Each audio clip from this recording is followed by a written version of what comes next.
जड़े मनीष जीवन एमती किसी कर्म करें जहाँ अन्य आखिक देखा जाए भी न देखला बेले कही आउ ये स्वार्थपर दुनिया रे मनीष मानवा को नाराज खाली गोटाए कथा कही अरे ये कौन करछि से कौन कापाई किछि करथिबो।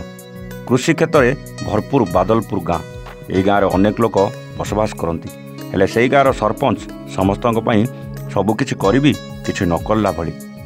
एपरी किछि दिन गलापर आसिला वर्षा दिन समस्त गाँ लोक चाष काम आरंभ करने को लगिले निज निज चाष जमी धान फसल करें। एपरी दिन गड़ी गड़ी चली था आ धान गछ भी बढ़िया लगी था केतेबेले वर्षा होता है तो आउ केतेबेले खरा।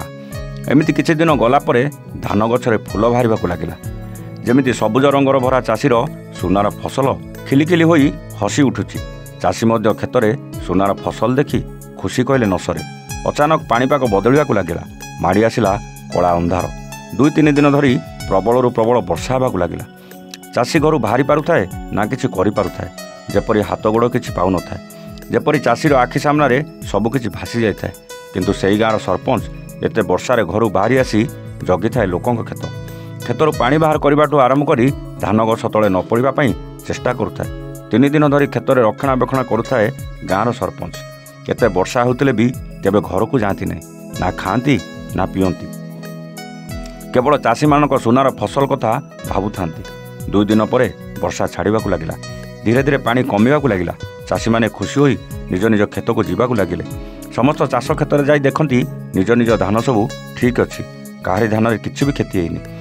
तेबे किछि समय गला गाँव समस्त चाषी एकजुट होई कथा होगा लगिले अरे जानिछ आमे सिना वर्षा पवन जोगु घर बाहर को बाहरु नथिले हेले आम सरपंच आम क्षेत्र सुरक्षा करछंती। कौन कहलो से कहीं आम क्षेत्र सुरक्षा करिवो से सब मिछ कथा आम खेत आपे आपे ठीक है।